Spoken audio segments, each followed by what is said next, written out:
Well, this is it, folks. The end of our series, Transforming Love. The captain has turned on the fasten seatbelt sign. The tray tables are up, and we're trying to find out where we put those sweets to stop our ears popping.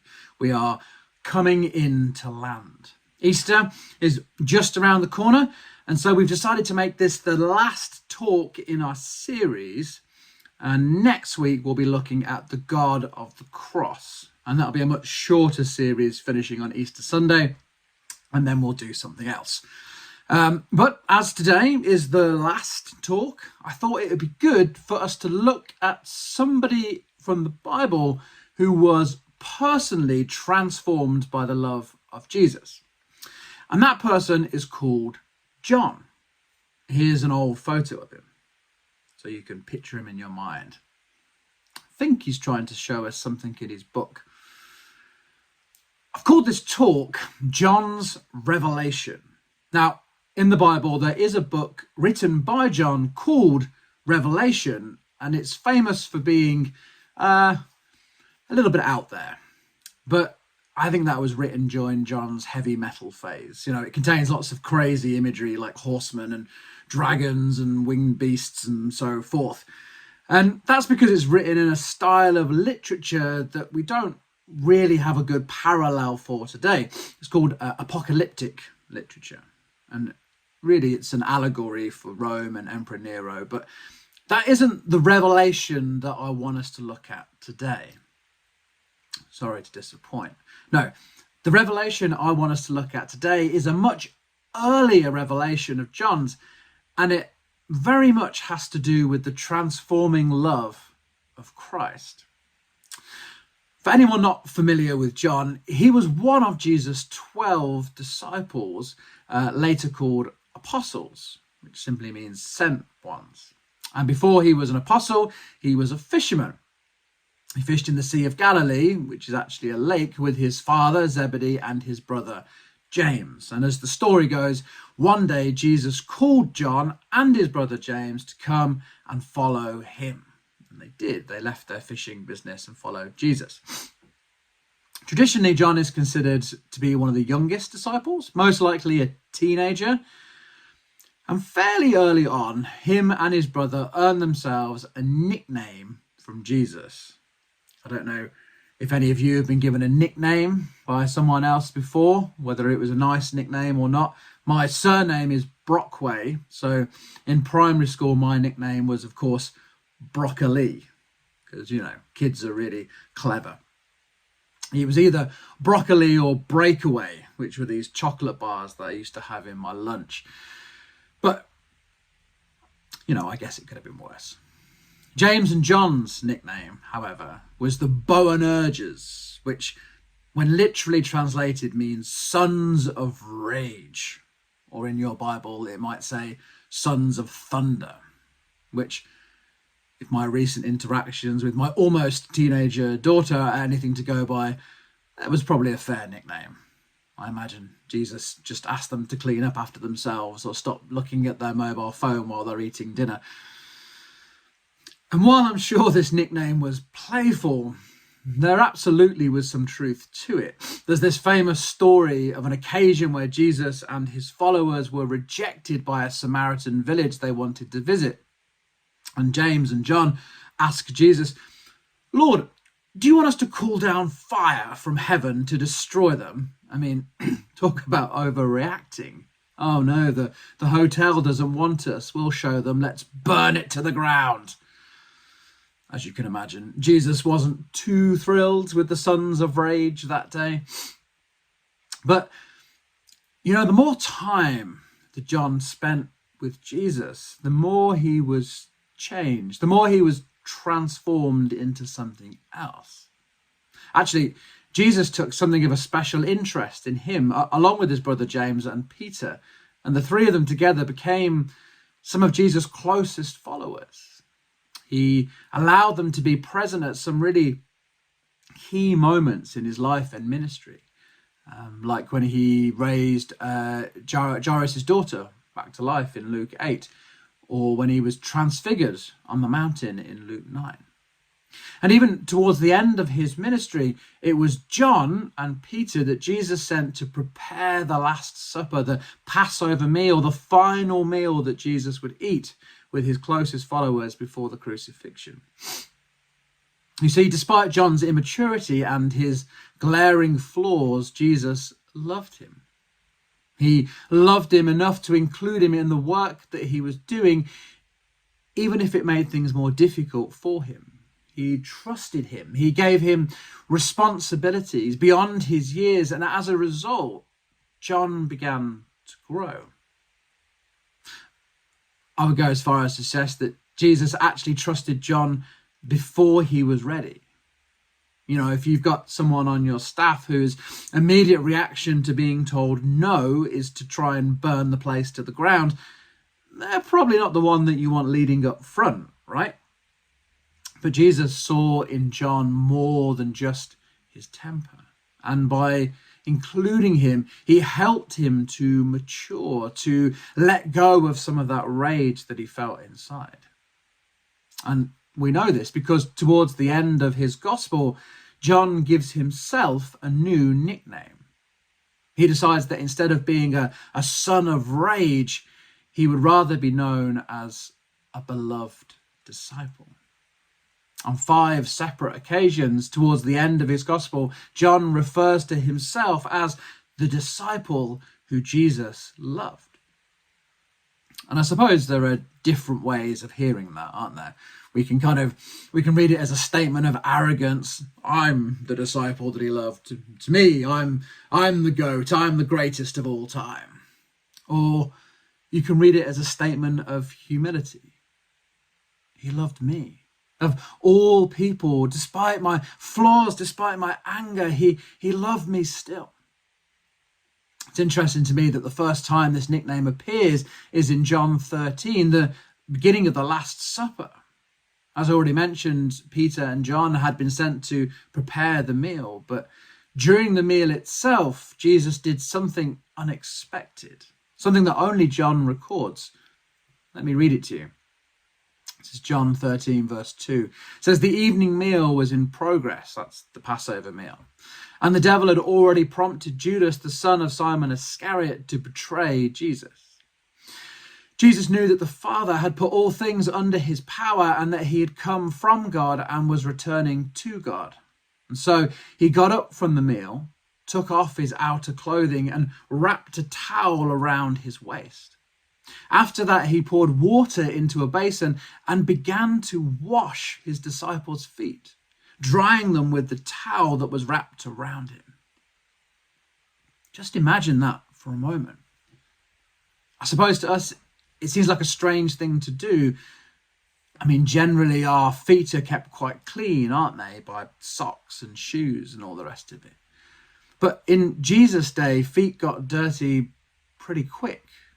It was the result of travelling on dusty roads and muddy tracks in open-toed sandals. At the end of the day, your feet would have been black with dirt covered in grime and grit and other less savoury things. Hygiene was less of a priority back then. Boris hadn't taught them hands, face, space. And so it was customary for a host to provide water for you to clean your own feet. And those who were more well off may have even had a servant who would clean your feet for you. Jesus and his gang had obviously been too hungry to wash their feet before eating. Hopefully they remembered to wash their hands. But during the meal itself, Jesus stops eating. He fetches a towel and a basin of water, and he gets on his hands and knees and begins to clean his disciples' feet. He acts like a servant, like someone who is beneath them, like someone who is only fit to scrape the muck from between their toes. This man who they revered, who they called teacher and Lord, who they had dedicated their lives to following, was on the floor performing this incredible act of love and generosity.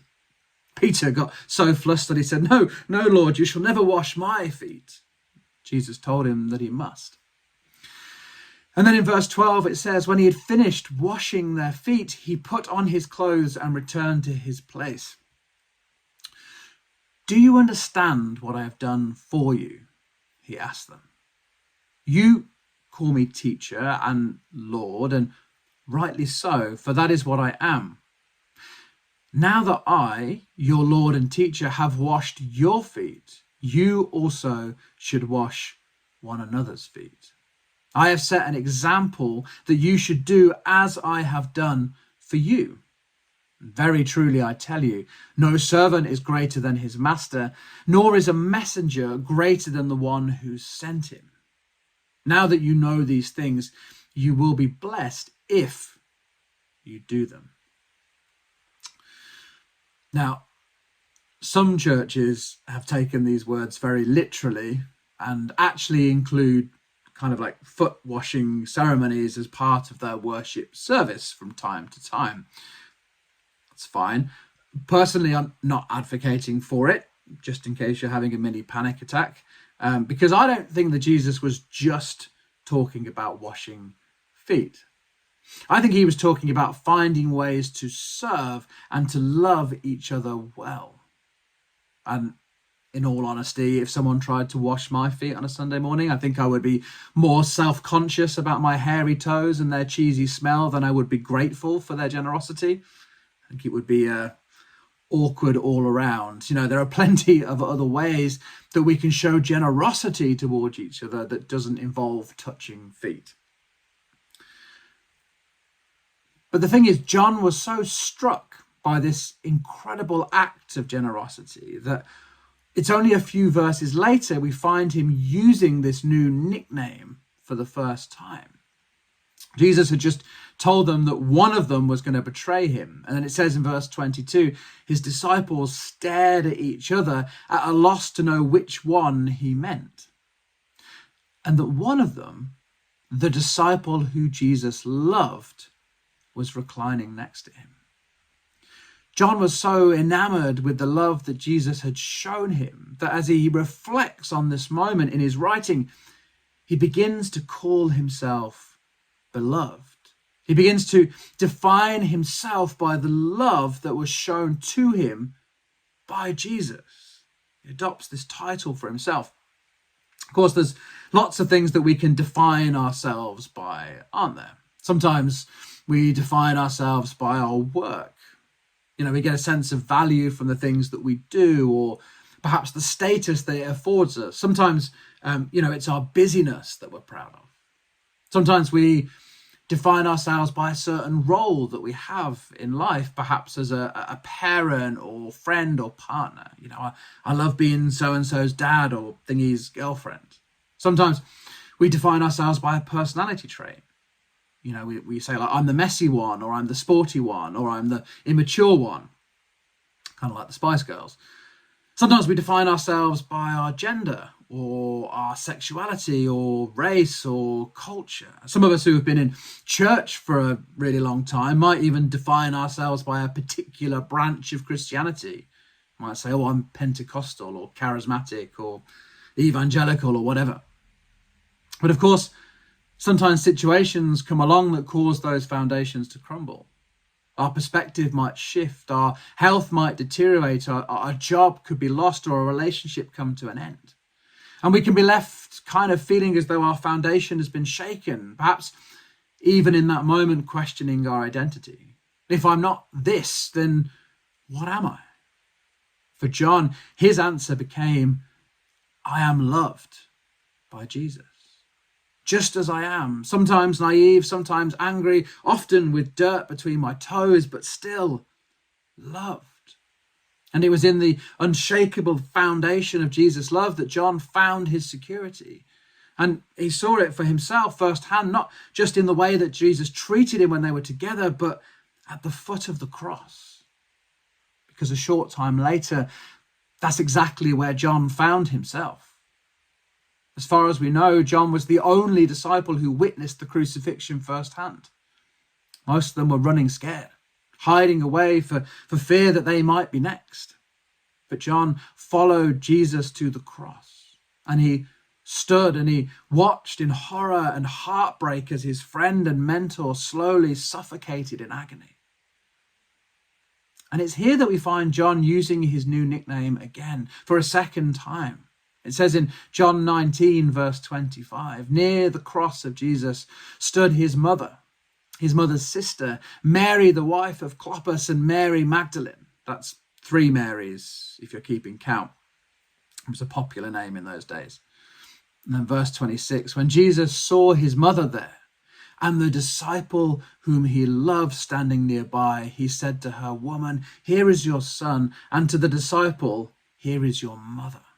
And from that time on, this disciple took her into his home. Notice what's happening here. Jesus, in the 3 years he was with John, poured his love into him. He showed him what it meant to serve, to live, and to love well. And now, in this moment of sacrifice, he gives John and his mother a practical outworking of that love. It's almost as though he's saying, the love I have given you over these past 3 years, pour it out on each other. Treat each other as mother and son. Take care of each other. Hold on to each other in my absence. It seems as though Joseph was no longer around. And so Jesus makes sure that they understood their responsibility towards each other. He always loved taking care of widows and orphans, didn't he? We actually find similar advice written to Timothy later on in the Bible. It says, never speak harshly to an older man, but appeal to him respectfully as you would your own father. Talk to younger men as you would your own brothers. Treat older women as you would your mother, and treat younger women with all purity as you would your own sisters. The love that Jesus freely gives us, it finds its fulfillment in the way that we treat each other. Let me say that again. The love that Jesus freely gives to us finds its fulfillment in the way that we treat each other. Which brings me to John's revelation. If you cast your mind back, that's where we started. This isn't the last time that John refers to himself as the disciple who Jesus loved. In fact, he uses it on 3 more occasions. In chapter 20, he uses it when he and Peter have a race to the empty tomb after Mary told them that the stone had been removed. He uses it in chapter 21 when the resurrected Jesus calls to him from the shore, and then later on in that same chapter when Jesus is speaking to Peter about him. But what I want to suggest is that it's these first 2 occasions, the washing of his feet and the adoption of Jesus' mother, that are the key components for John in understanding Jesus' transforming love. A revelation which he records for us in his first letter, chapter 3. It's the chapter that starts with the words, "See what great love the Father has lavished on us that we should be called children of God. And that is what we are." But in verse 16, John writes these words. This is how we know what love is. Jesus Christ laid down his life for us. And we ought to lay down our lives for our brothers and sisters. John's revelation, which he goes on to expand even more in the next chapter, chapter 4, is that what we have received from God, the love that we have from Jesus, it's not meant to stop with us, but rather to transform the world around us as we lay down our lives for each other, as we care for each other, as we begin to see ourselves as God's children, brothers and sisters in Christ. You know, sometimes we might lay down our lives for each other by performing really simple acts of love and kindness. You know, just in a moment choosing to privilege somebody else's needs over our own. Perhaps checking in with those we know who are going through a difficult time, or surprising someone with a thoughtful message or a kind word. But on other occasions, it can actually mean giving up everything. It can mean putting our lives on hold to serve someone else. As I reflected this week on John taking Jesus' mother into his own home, caring for her and loving her, I was reminded of a Dutch Catholic priest some of you might be familiar with, called Henry Nouwen. I've quoted him on other occasions. He's quite a famous guy. Before his death in 1996, he was a prolific writer and speaker. He published 39 books and hundreds of articles. He taught in universities in Poland and the United States for 20 years, but he chose to spend the last 10 years of his life working as a pastor at the Larch Daybreak community in Ontario. It was a community where 4 or 5 people with disabilities would live with 4 or 5 assistants in order to foster these mutually transforming relationships, to learn how to love well together. And when Henry first arrived at this community, he was paired with a young lad called Adam, who had the most complex needs of anyone else in the community. Every day it was his job to wake him at 7, take off his pajamas, dress him in a bathrobe, walk him to the bathroom, shave his beard, give him a bath, choose his clothes, dress him for the day. And then he had to comb his hair, walk him to the kitchen, make his breakfast, sit with him as he ate, support his glass so that he could drink safely. And then after that, he had to brush his teeth, put on his coat, his gloves, his hat, help him into his wheelchair, and then take him to his day program where he would remain until 4 p.m. It was a routine that took between 2 and 2.5 hours every day. And Adam never spoke, never laughed, never cried, only occasionally made eye contact, and had constant seizures because of his epilepsy. At first, Henry found caring for Adam incredibly difficult. He was fearful of hurting him or doing something wrong, but over time he began to see Adam as a confidant and friend and even teacher. And after Adam's death at the age of 34, Henry was compelled to write a book about him. It was the last book he ever wrote, actually, called Adam, God's Beloved. And I read it this week and I found it just incredibly moving. He said of Adam, "While I tended to worry about what I did and how much I could produce, Adam was announcing to me that being is more important than doing. While I was preoccupied with the way I was talked about or written about, Adam was quietly telling me that God's love is more important than the praise of people. While I was concerned about my individual accomplishments, Adam was reminding me that doing things together is more important than doing things alone. Adam couldn't produce anything. He had no fame to be proud of and couldn't brag about any award or trophy. But by his very life, he was the most radical witness to the truth of our lives that I've ever encountered." And later in the book, he says, Adam's total dependence made it possible for him to live fully only if we lived in a loving community around him. His great teaching to us was, I can only live if you surround me with love and if you love one another. Otherwise, my life is useless and I am a burden. Adam clearly challenged us to trust that compassion, not competition, is the way to fulfill our human vocation. In his book, Henry talks about how Jesus and his love became embodied to him in Adam as he learned to love and care deeply for him. The love that Jesus shows us through his life, his death, and his resurrection, it finds purpose and fulfillment in the way that we treat each other. As we build our own communities of love and support, as we metaphorically wash each other's feet, this is how we know what love is. Jesus Christ laid down his life for us, and we ought to lay down our lives for our brothers and sisters. That was John's revelation. That's the power of transforming love. And that is the gospel. That is the good news that we all carry. We are the ones Jesus loved now and forevermore. And so let's pursue this kind of love. A love that chooses compassion over competition, that chooses to serve rather than be served. A love that lays down its life in order that others might live.